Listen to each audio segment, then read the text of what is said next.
Hello everyone! So, eto na nga yung mga kaganapan ng aming kapamilya New Year's party. Software late na nga nito pero kailangan ko pa din i-upload kasi hinihintay nga din to ng mga kapamilya. Sobrang busy ko na din kasi lalo na nung pagpasok ng month of December. Kaya wala talaga akong oras mag-edit at mag-upload ng mga videos. Kaya tara guys, panoorin nyo yung mga kaganapan ng aming kapamilya New Year's party. Bago nga kami pumunta dun sa venue, inayos at chinek ko nga muna yung mga gift na dadalhin namin dun. Sinakay ko na nga dito sa van lahat ng gift para isahan nga lang yung pagtala doon. Ang mga gift nga na to ay ibibigay nga para sa aming mga kapamilya. Ang sponsor nga pala ng mga gift na to ay ang aking kapatid na nasa ibang bansa. Kaya yung mga laman yan ay from Canada pa nga. So bali ako nga lang yung nagbalot niyan. Todo effort nga din talaga ako sa pagbabalot niyan. Kaya sa lahat ng nabigyan, thank you so much nga sa mga naka-appreciate. Konti or madami man. Fast forward, nung mga hapon nga ay pumunta na nga kami dito sa venue. Malapit lang naman yung bahay namin dito pero sumakay pa nga din kami kasi si Zan nga, pag alis namin ng bahay ay tulog nga yan. Buti nga pagdating namin dito sa venue ay nagising nga. Wala pa sa mood kaya nakasimangot nga.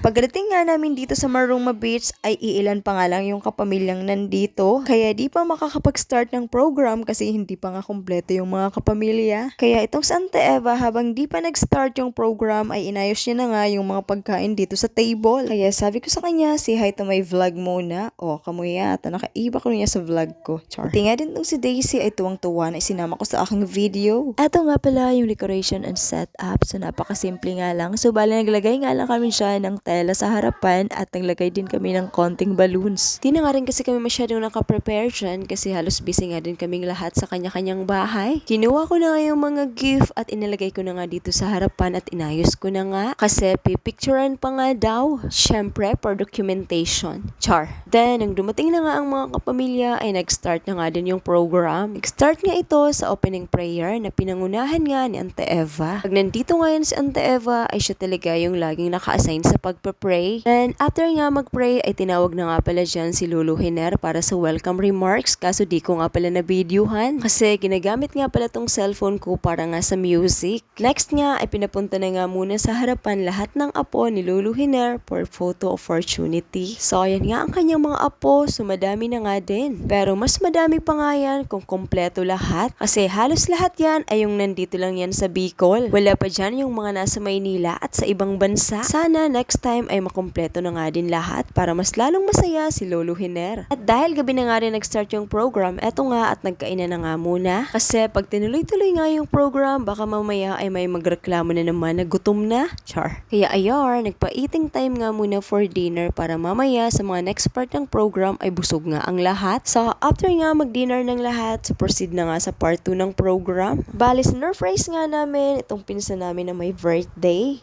Happy birthday to you. Happy birthday to you. Happy birthday, happy birthday, happy birthday to you.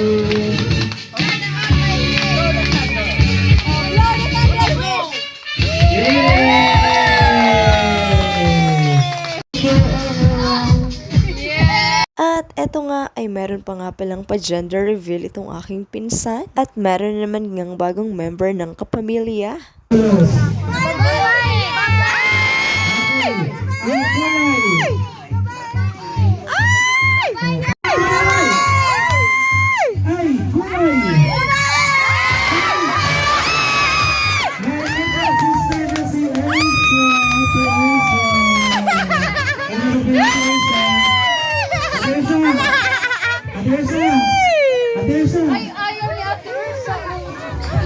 Ano sabihin natin, Elsa? Sa next nga ay ang pinakahihintay ng lahat ay ang gift giving. Bali, ako na nga yung naunang namigay ng mga regalo para sa mga kapamilya. Kaya ayarn, isa-isa ko nang tinawag yung may mga nakapangalan doon sa gift. Sobrang sarap nga talaga sa feeling yung nagbibigay ka nga. Kaya thank you so much nga sa sister ko na sponsor nga ng mga gift na to. Kahit nasa malayo nga siya ay nag-effort talaga siya para nga merong may paabot ng mga regalo para sa aming mga kapamilya. Kaya sa mga naka-appreciate ay salamat nga sa inyo. At syempre, syempre, di rin mawawalan si Lulu Hiner ng gift. Syempre, meron pa yung cash. Bali, ako na nga lang yung lumapit sa kanya para di na nga siya maglakad papunta dun sa harapan. Kasi medyo mabagal na nga din kasi yan maglakad. At next nga, itong ang pinsan ko ay yung sumunod nang namigay ng mga regalo sa mga kapamilya. Taon-taon nga yan ay lagi nga talaga siyang may regalo sa amin. Thank you so much, cousin JB Bilardo. Then, sumunod na nga yung exchange gift. Yung mga kids nga yung unang nagpalitan ng kanilang mga regalo. Mauna sa regalo mo. At alabunot ni Ate Choyo, pati. Sisa. Gaivis. Pero may ngurot si Fernan. Baby Sam. Kunin mo! At alabunot ni Baby. Oh, bigay mo na, bigay mo na! Bigyan mo kaya si Isma. Ibigay mo na, Gagawin mo na. ibigay mo na kay ate isang gift. Ito. Ibigay mo ito, yan. Yan. Alabunot ni Ate Isa kay si Asia. Then, after nga ng mga kids, ay yung mga adult naman ang nag-exchange gift.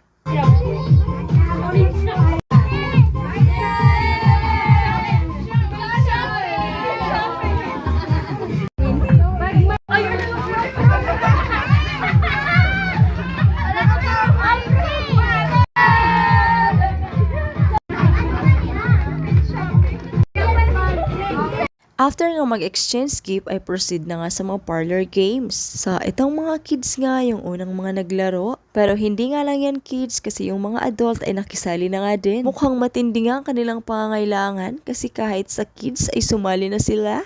Okay, ready? Not yet. Ready na po? Down!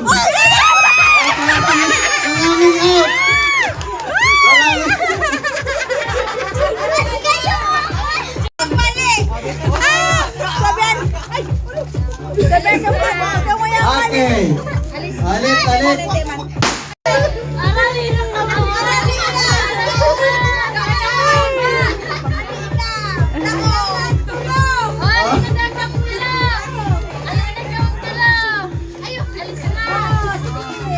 Yan. Sige.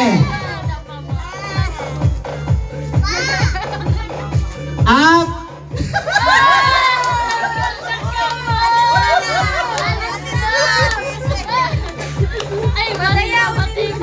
Ready?